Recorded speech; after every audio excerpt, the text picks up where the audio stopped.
Mesdames, Mesdemoiselles, Messieurs, bonsoir. Nous sommes ici pour assister à la présentation du film sur l'aventure au Népal de 5 jeunes et de leurs éducateurs. Mais tout d'abord, je pense qu'un petit topo vous permettra de mieux comprendre comment nous sommes arrivés là. Nous sommes 5 ados avec des parcours différents et forcément pas très simples. Alors pour nous aider, le service enfance familiale du département nous a proposé d'habiter un certain temps au lieu de vie Les Cèdres. Alors, je me retourne vers vous, ma chère Victoria. Pouvez-vous nous dire qu'est-ce qu'un lieu de vie? Eh bien, mon cher Corentin, c'est simple. Il faut mélanger un peu de foyer, un peu de famille d'accueil, et on mélange, et on obtient le lieu de vie des Cèdres. Mais alors, pourquoi les Cèdres? En tout cas, quand tu arrives là, tu vis un peu comme à la maison. Tous les jours, on va à l'école. Et le soir, on fait aussi nos devoirs. On mange ensemble. Et on peut aussi faire la cuisine. Et puis surtout, on part en vacances. La vie, quoi. Et le potager? On en parle du potager? Ça va, il y a tellement de légumes que tu seras pas en rate de ratatouille. Et nos poules, avec le poulailler, fabriqué par qui, hein? Ici, on est les rois du bricolage. De la console au poulailler, il y en a toujours un qui a une idée. Mais surtout, tous les 3 ans, les jeunes et les éducateurs partent un mois vivre une aventure à l'étranger. Pour encadrer tous ces ados, il y a Fred, qui a créé le lieu de vie chez lui. Et pour l'aider, il y a Elodie, son bras droit depuis 2 ans, et Laureline, fraîchement arrivée. N'oublions pas Gaëlle, la femme de Fred. Elle ne travaille pas sur le lieu de vie, mais elle est toujours là quand on a besoin d'elle. Et puis, il y a nous, les jeunes. Je m'appelle Victoria, j'ai 18 ans et dans 2 jours je pars au Népal avec les jeunes, les éducs et la famille de Fred aussi. Bonjour, je m'appelle Corentin, j'ai 18 ans dans quelques semaines. Je serai le caméraman de cette aventure avec Fred. Et le Népal, ouais, ça va être vraiment bien et ça va être mon 2e voyage. Et ça va être cool parce que ça va être enrichissant. Bonjour, je m'appelle Paul, j'ai 15 ans, j'habite en Entraigues. Je suis très content de partir au Népal parce que ça va nous changer de culture. On va voir d'autres choses qu'on ne connaît pas en France et du coup ça sera super bien. Bonjour, je suis Roxane, je suis au lieu de vie des Cèdres depuis quelques mois. Dans 2 jours, on va partir au Népal. Je suis très contente, mais la première fois que je vais faire ça parce qu'on va partir chez des gens, travailler pour les aider et ça va être très sympa. Je m'appelle Loïc, j'ai 15 ans. Là, je pars au Népal. Ça va permettre de découvrir un autre univers, de nouveaux gens, notre culture, avec tout le monde. Et donc voilà, ça va être un bon voyage. Après l'Inde, le Bénin et le Vietnam, il nous fallait penser à une nouvelle destination. La décision des jeunes à travers un vote nous a conduits vers le Népal. La Providence et une émission de télé nous ont amenés à rencontrer une aventurière médecin de la région de Chamonix, Christine Janin. À travers ses exploits, elle a découvert le Népal et ses sommets. À travers son association À chacun son Everest, qui donne une nouvelle énergie aux femmes et aux enfants sur le chemin de la guérison, elle a rencontré celui qui serait notre futur guide, Bikram. À eux deux, ils ont créé l'association Bikram Solidarité Népal pour venir en aide aux sinistrés népalais après le séisme de 2015. Et on a construit déjà une 40aine de maisons, donc c'est lui qui suit les projets. Alors, quand elle nous a demandé si on avait un peu de place pour embarquer quelques tentes et des affaires pour l'association de Bikram, on a sauté dans nos voitures sans hésiter, en direction de Chamonix. Ce jour-là, c'est un jour rare où l'on ressent au fond de son cœur un petit pincement pour nous rappeler que nous ne sommes pas là pour rien. Allez. Ce jour-là, ça ne s'invente pas. C'était le jeudi de l'Ascension. Ascension, Everest.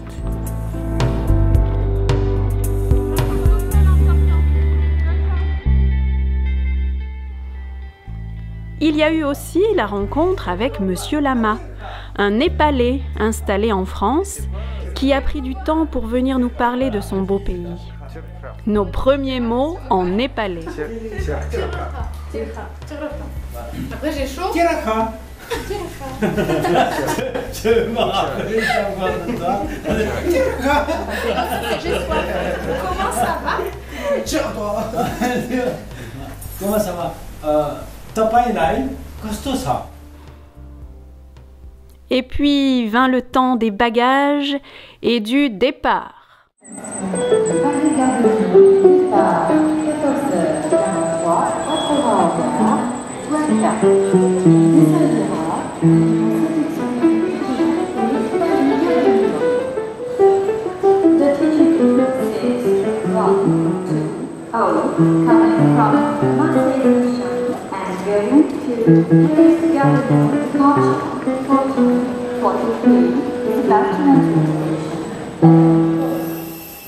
Après un voyage de plus de 30 heures, dont 12 d'avion, nous arrivons enfin à Katmandou.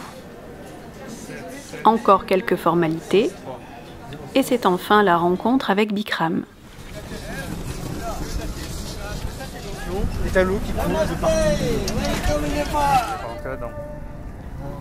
Le lendemain, nous profitons de notre seule journée dans la capitale au pas soutenu de Bikram. Sous la chaleur et la pollution, nous découvrons le grand temple. Ce qui est frappant, c'est la sérénité. Hindous et bouddhistes pris côte à côte.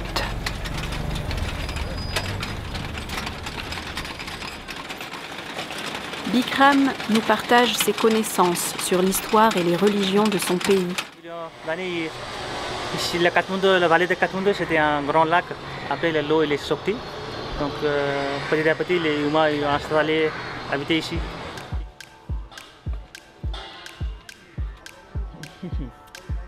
C'est merde.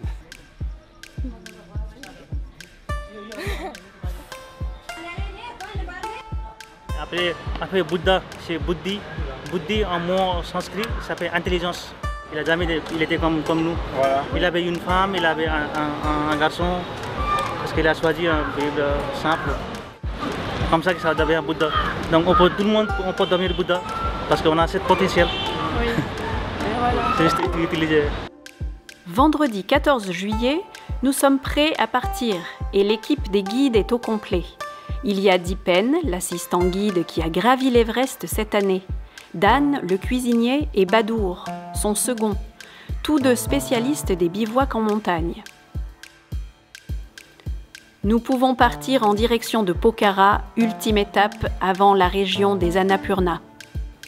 147 km en 6 heures, c'est une bonne moyenne pour la région.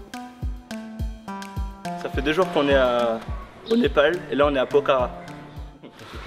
Et le métier de caméraman c'est difficile avec les jeunes qu'il y a derrière. Déjà t'es pas caméraman, t'es acteur, c'est moi le caméraman, on peut te calmer. On est arrivés tous depuis 3 jours et franchement c'est bien, mais il fait super chaud.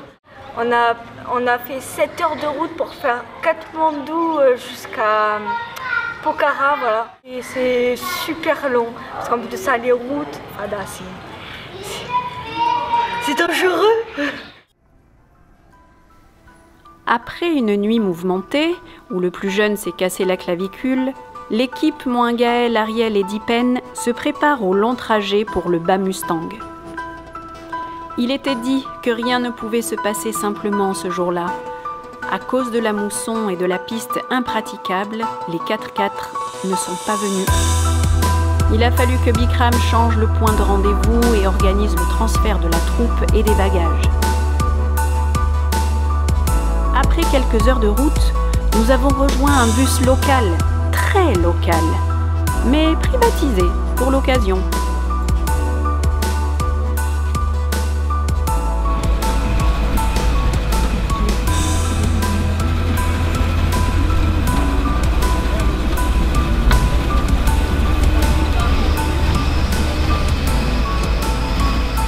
Si le début de ce voyage semblait certes peu confortable mais authentique, c'est la petite halte devant la cascade qui aurait dû nous mettre la puce à l'oreille.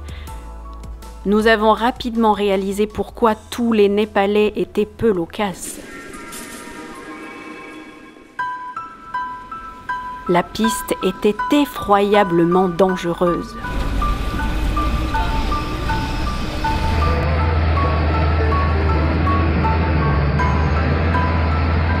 Embourbés une fois de plus, nous avons eu l'autorisation de descendre pour nous dégourdir les jambes.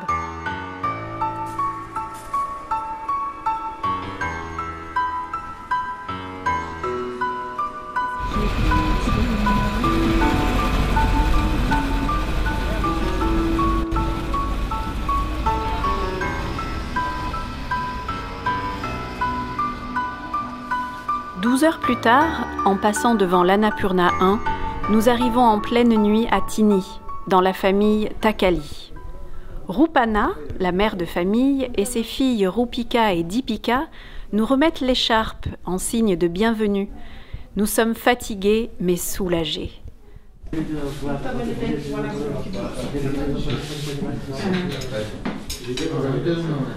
Premier petit déjeuner copieux avec Sabi, le chef de famille, avant de démarrer la visite du village de Tini, perché à 2800 mètres d'altitude. Après la vaisselle, il est temps de filtrer notre eau. Chacun sa gourde pour éviter les contaminations.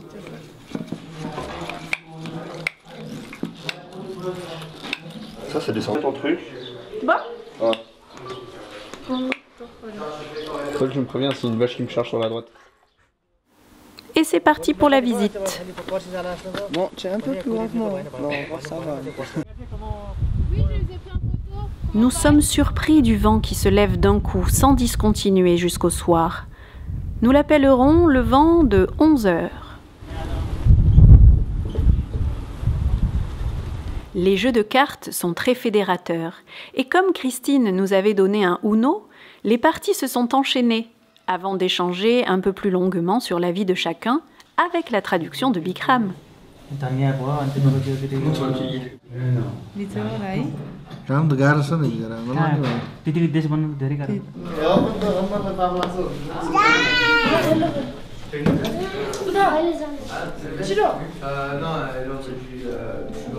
Deuxième jour, nous suivons les enfants qui vont à l'école à Jomsom, la ville du Bas-Mustang. Il faut bien s'habituer à l'altitude, alors nous marchons quelques heures. Avec une petite visite culturelle au monastère et les très bonnes explications de Bikram sur la roue de la vie. Et comme les serpents, il ne peut pas être comme les serpents, pour détester tout le monde, la haine. Et comme les cochons, il faut ignorance et puis saleté.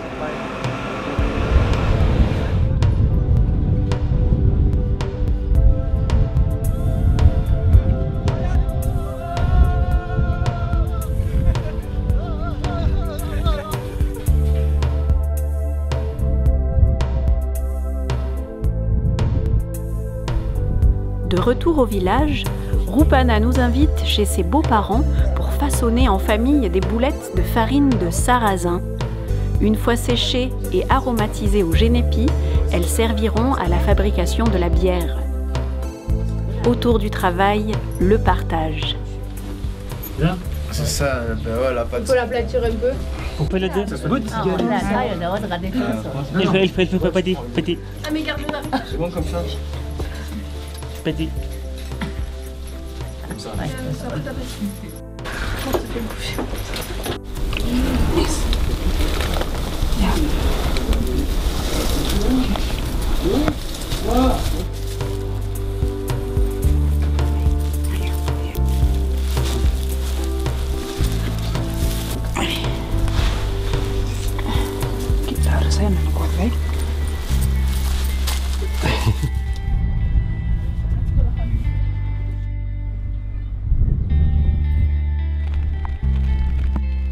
Le soir, nous avons offert à Rupana et ses filles des petits colliers faits par nos soins.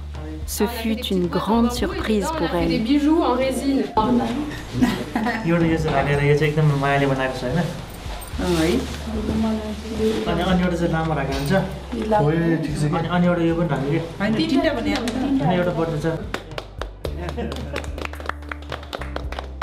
La résine, et après on a moulé, et après on a mis les coquillages, et après ça sèche. Il y a 24 heures de séchage.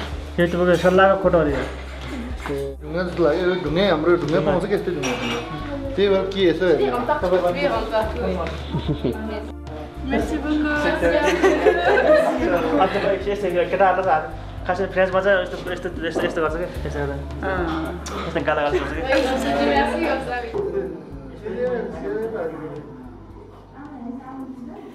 C'est dans le calme que l'on travaille en cuisine.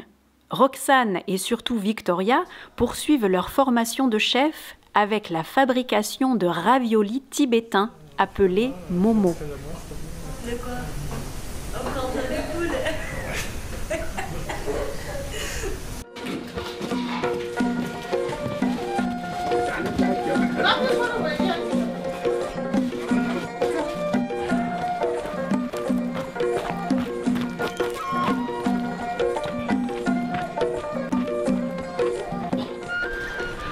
Truc chiant aujourd'hui, c'était le temps de travail et la minutie.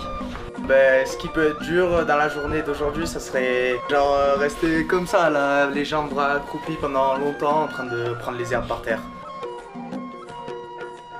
On s'entraide en quelque sorte. On fait beaucoup d'activités. J'apprendais un petit peu le voyage parce que ça allait être long, mais je trouve que c'est super bien au final et que c'est une bonne expérience. Les premiers jours au champ sont un peu difficiles.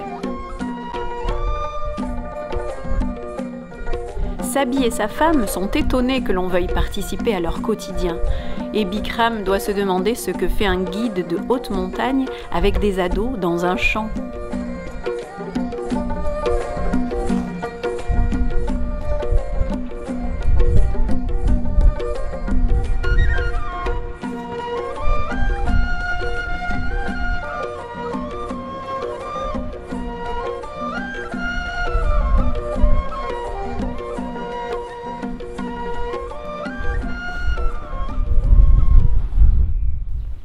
Ce 19 juillet, nous sommes enfin tous réunis. Après 15 heures de bus, Ariel, Gaël et Dipen sont là et attaquent dès le lendemain une marche de quelques heures vers le lac de Dumba, en passant par les grottes de Tini.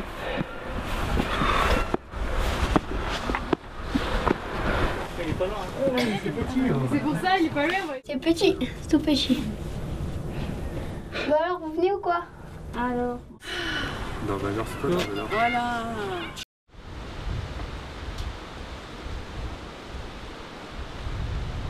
Voyez avec le grain, ça se mange, ça fait vraiment un monde.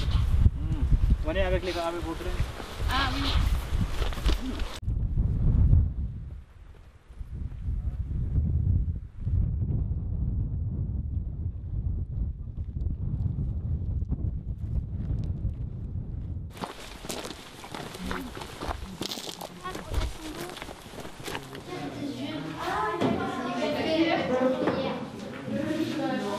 Premier d'Albat, premier anniversaire, c'est la fête et les liens se resserrent encore plus. Comme ça, regarde. Mets dans ta bouche. Et après dans ta... Voilà. Moi, j'attendais qu'une occasion. Dan réalise même un gâteau sans avoir de four. C'est la méthode des cuisiniers de l'extrême.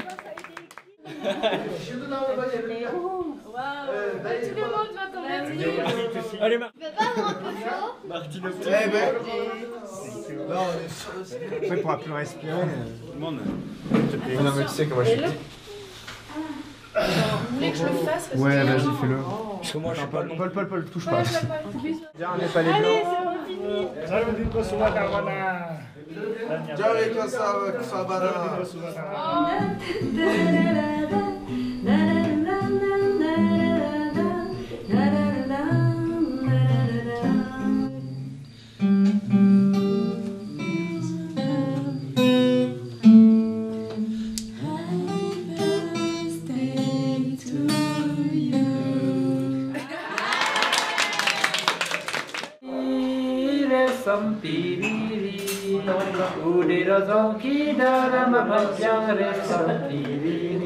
Ah, c'est bon.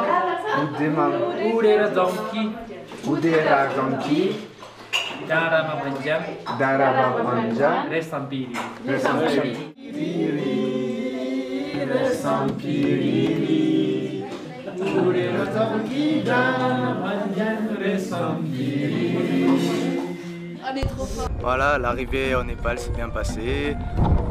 On a vu un peu la pauvreté quand même. Et après on est allé dans une famille. Ici là, comment ça s'appelle, Chini. On est allé à Chini et de là on a travaillé. Là en ce moment on est en train de faire les champs, des herbes. Ça se passe nickel. On a fait aussi un trek et tout se passe bien.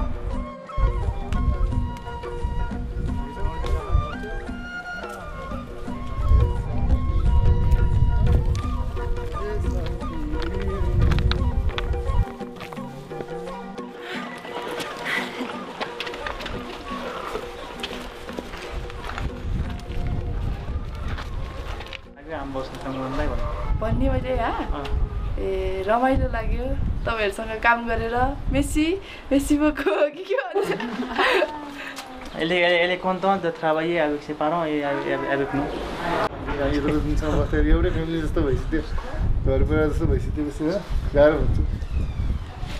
que c'est comme on est comme la famille, donc ça sera dur pour se séparer. Ouais. On dit merci. Ah, la question qui tue, eh ben il peut avoir les montées quand on porte un truc. Et alors le plus gros bémol, c'est quand tu as Fred au milieu, tu vois, qui te casse la tête un peu avec ses histoires et tout. Alors, qu'est-ce qui est le plus dur? Eh ben, c'est de monter des collines et des montagnes vu qu'on a 3000 mètres d'altitude. Et il y a 40% d'oxygène en moins ici. Et du coup, c'est dur, ça se voit. Ce qui est dur pour moi, c'est de marcher par-dessus des courbatures. Voilà. Avec notre sac à lèche, on attend notre tour.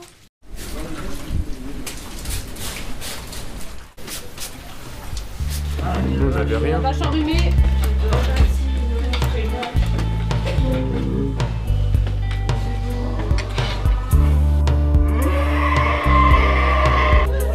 En cette belle journée, Bikram avait prévu de tester nos progrès en nous amenant faire une petite randonnée à 3950 mètres d'altitude.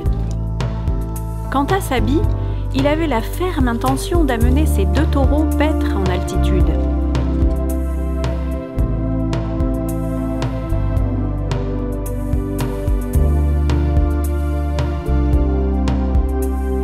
Au programme, plus de 1000 mètres de dénivelé. La souffrance s'installe doucement dans les jambes, puis dans les têtes. Allez. C'était bien, Vicky, t'as bien marché. Allez. Première pause, on voit. Super, Vicky. Allez, Vicky. Allez, oh là là là. Allez, tu prends sur toi, là. Tu as 19 ans, tu as pleine de force. Tous les matins, tu te lèves à 5 heures. Et ouais, c'est allez, respire. Tu dois rester debout en fait, marchez. Marchez là, viens les manches. Ah, tu vois pourquoi il ne faut pas fumer? C'est bien. Elle est lourde. Ça, la fumée en fait, c'est parce que ton poumon il est bouché à cause de fumée. C'est bien. C'est fort. Ouais. Allez, respire. Le jeune taureau ne semble pas franchement motivé par la balade. Aurait-il un mauvais pressentiment? Ben oui, ben va voir ton copain, ton papa.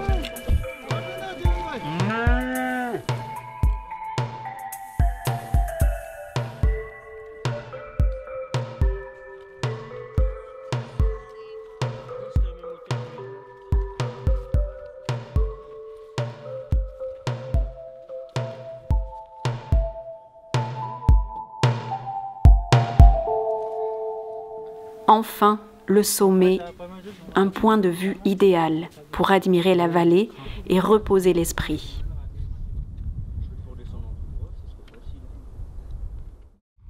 On y va doucement. Dam-dam Bistari. Et à la descente, vous faites attention parce que souvent l'accident c'est à la descente. Donc la descente c'est facile mais vous ne courez pas.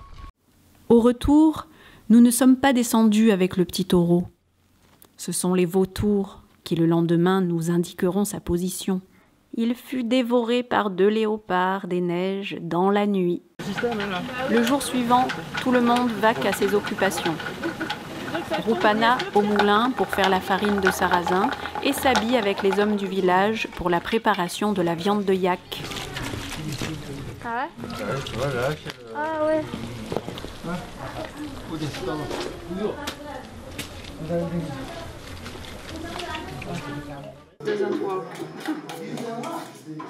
« 48 heures plus tard, pour être sûr que l'esprit de la bête se soit en allé, Dan et Vicky nous ont régalé de momo à la viande de yak.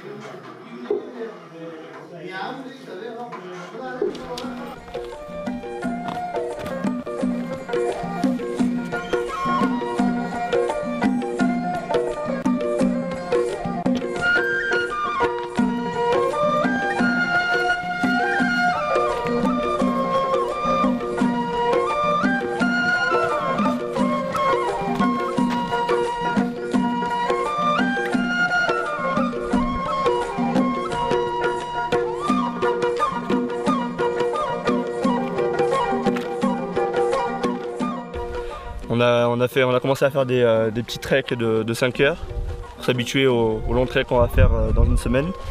Et là on est on est surtout la famille à Chini dans les champs. Et c'est pas mal parce que bon, c'est un peu chiant de désherber, mais au moins on se rend compte de ce qu'ils font eux tous les jours et c'est pas mal. Le départ pour 5 jours de marche est là, devant nous. Sabi, Dan et Badour ont choisi de nous accompagner et pour l'occasion, nous avons loué 2 chevaux à Nîmes, le frère de Rupana, pour transporter les sacs. Nous arrivâmes au Népal à 10, nous traversâmes le Bas Mustang à 16, une vraie tribu.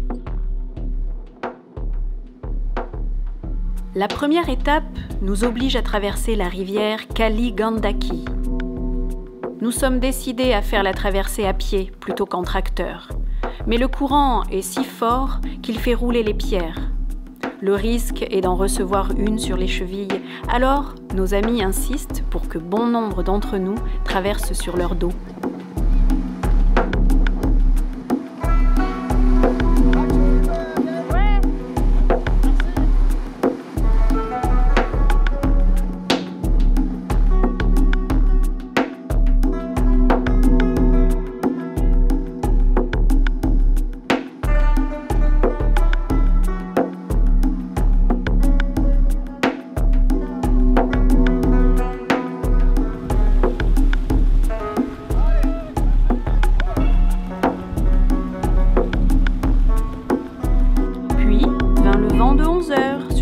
En travaux.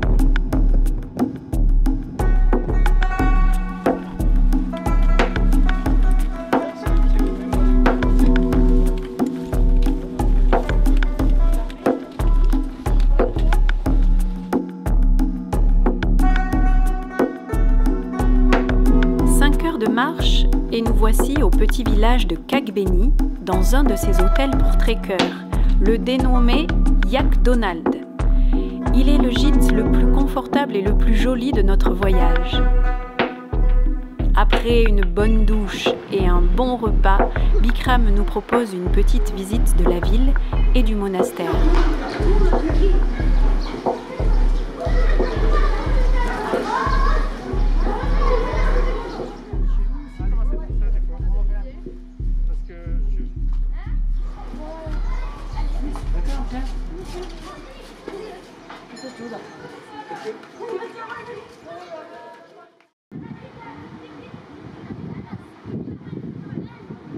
Vendredi 28 juillet, c'est le départ pour Muktinath, haut lieu de pèlerinage pour les bouddhistes et les hindouistes. Nîmes prépare les chevaux. Pour nous, ce sera 1000 mètres de dénivelé. L'équipe nous présente la chose comme une bonne randonnée, un peu longue, mais sans trop de difficultés. Après avoir passé ce passage escarpé, Bikram nous dit que l'on a fait le plus dur. Nous partons confiants, sûrs de nos forces, vers Muktinath.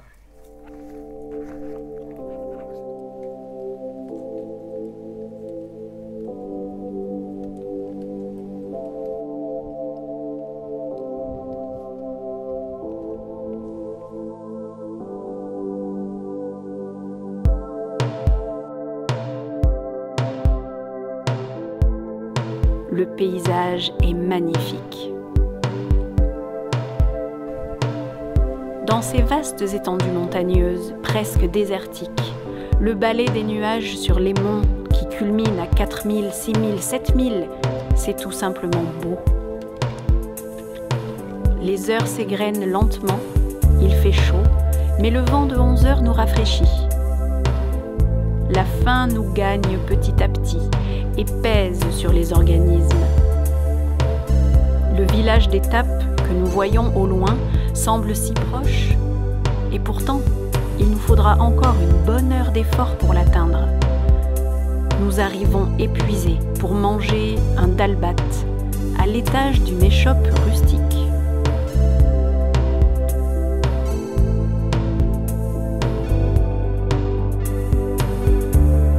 La fatigue nous quitte quand sous nos yeux nous pouvons observer des yaks et une scène collégiale de battage de blé.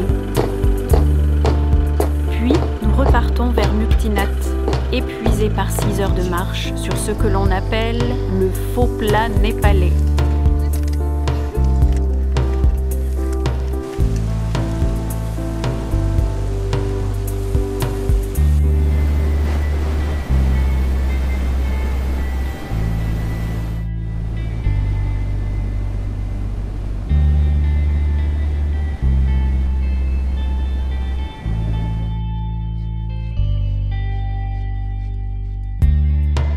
Nous arrivons dans un hôtel sordide. Nous sommes le 29 juillet. Le plus important, c'est qu'aujourd'hui, Corentin a 18 ans. Nous partons pour une petite balade qui deviendra finalement l'ascension de notre séjour.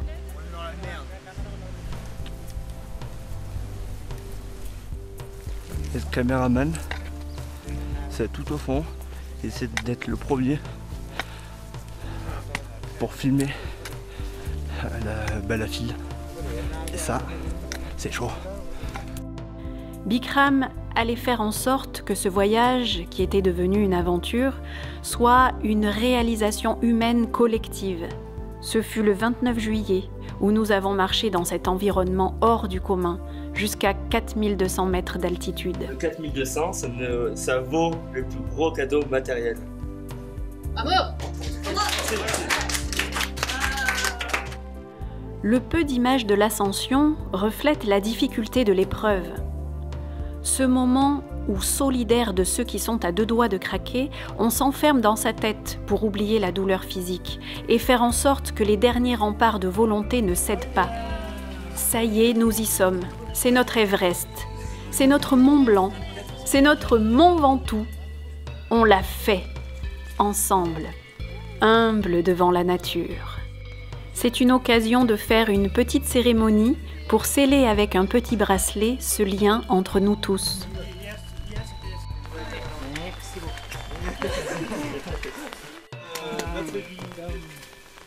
Notre super guide. Non, je sais pas. Est-ce que tu es la meilleure coéquipière? C'est une question de réputation. Ça fait 18 ans.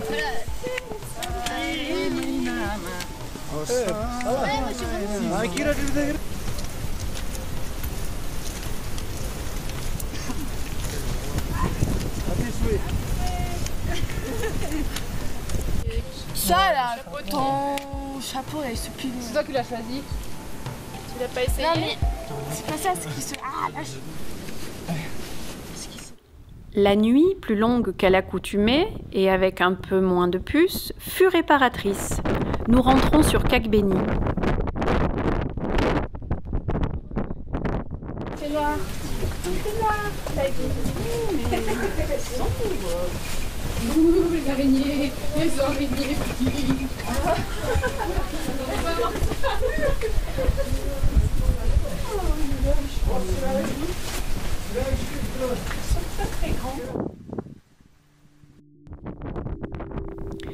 Compte tenu des pluies abondantes, nous décidons de ne pas tenter de traverser la rivière à pied. Nous optons pour le moyen le plus sûr, le tracteur.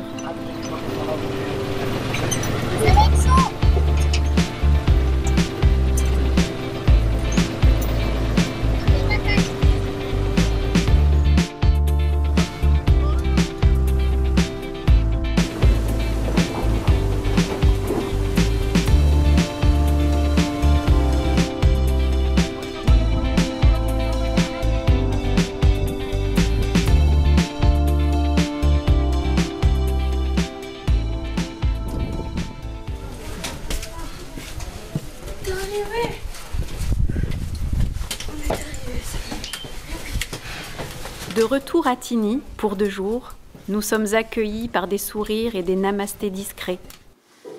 Nous procédons à une checklist des sacs et nous faisons une chasse impitoyable aux dernières puces.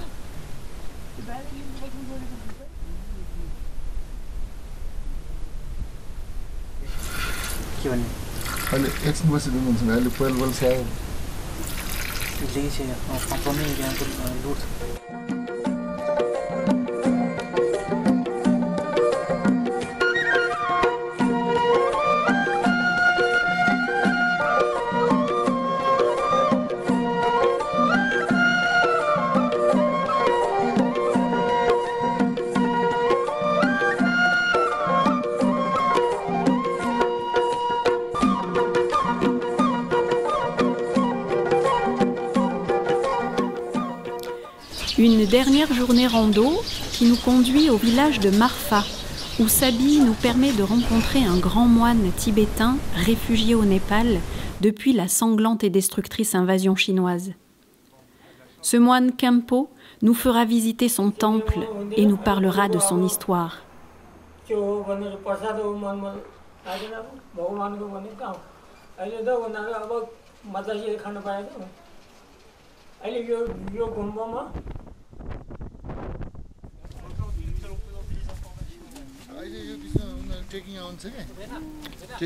Ce jeudi soir est le dernier à Tini. Nous mangeons un grand dalbat tous ensemble.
La verdure, la chaleur moite, le balai incessant des camions, des bus, c'est bien la fin de l'aventure des Annapurna.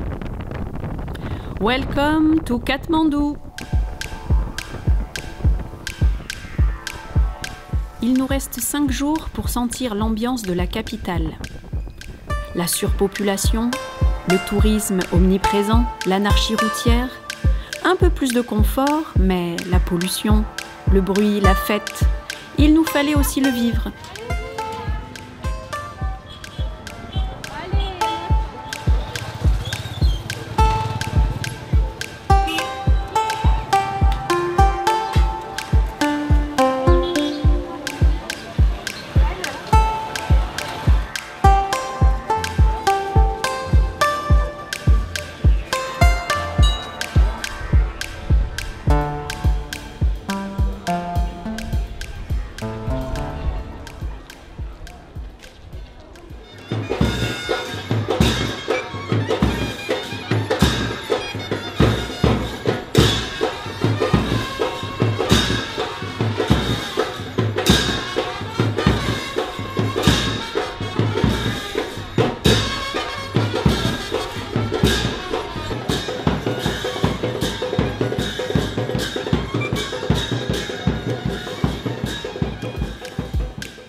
Bikram nous propose de rencontrer Rénou, une institutrice qui vit dans une des villes les plus touchées par le séisme.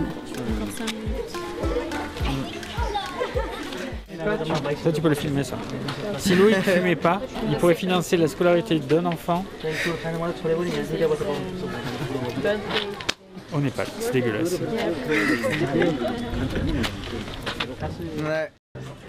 En plus de la reconstruction de maisons, l'association Bikram Solidarité s'occupe de prendre en charge la scolarité de jeunes élèves.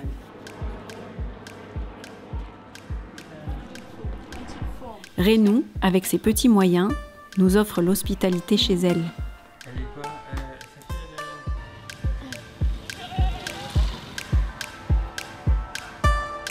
Un petit tour en moto pour les filles dans les rues de Katmandou.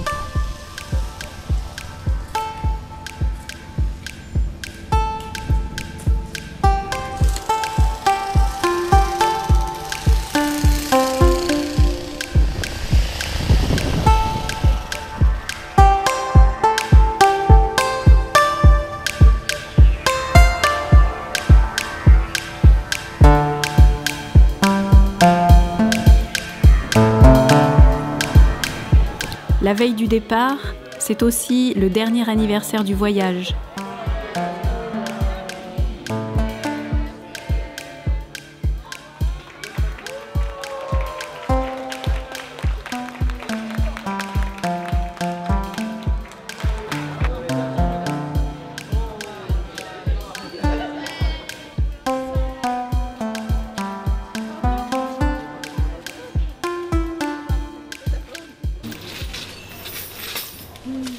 Un dernier coup d'œil au grand Istupa de Katmandou.